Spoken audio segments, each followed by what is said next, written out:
Gue percaya ini, ya. Gue penggila sejarah. Lo tanya gue semua yang terjadi dari tahun 1000 mungkin sampai sekarang gue hafal semua. Setiap century, hal besar apa yang terjadi. 1741 apa yang terjadi. 1800 itu gue pelajarin secara detail. Kenapa? Karena gue percaya sejarah itu selalu berulang. 1930 yang terjadi adalah Great Depression. Itu momen sebelum pencetakan uang gila-gilanya. Dan gue percaya di 2030 ini akan ada hal similar yang terjadi. Kenapa? 2008 adalah krisis. Tapi itu di bail out oleh bank sentral lumayan bagus. 2020 COVID. Yang mereka harus lakukan apa? Mereka pump up fiskal ekonomi. Mereka bikin dolar itu banyak sekali. Nanti gue akan tunjukin chartnya.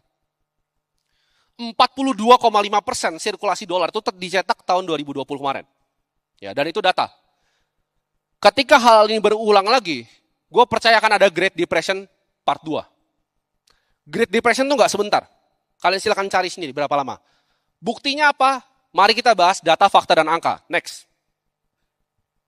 Kalian ada yang ngerasa nggak? Di sekarang ini, walaupun katanya udah nggak krisis, daya beli masyarakat lemah. Buktinya apa? Penjualan auto. Gue selalu bilang ke teman-teman gue yang beli-beli saham otomotif dan lain-lain. Itu pasti jatuh ke tanah. Kenapa? Karena masyarakatnya nggak ada daya beli lagi sekarang. Ya, ini datanya. Ya, interest rate dan quantitative easing. 1930. Risetnya gue dapat dari mana ini? Bridgewater Associates. Hedge fund terbesar di dunia. Lihat kemiripannya ketika 2020. Identikal nggak? Identikal. Jadi apa yang mereka kerjakan dulu? Perhatiin, ketika monetary base persen ke GDP-nya naik, itu terjadi krisis yang luar biasa.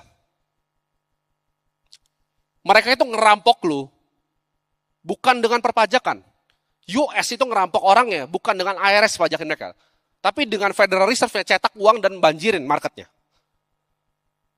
Itu adalah format dari pencurian yang baru. Lihat, nggak bisa makan orang. 1930. Itu panjang sekali, makanya namanya Great Depression. Nanti ketika Great Depression terjadi, part 2, dan masyarakat yang gue bilang tadi, yang di bawah 10% itu yang dipindahkan, nggak dibutuhkan lagi. Lu kan lihat kekacauan yang luar biasa. Next.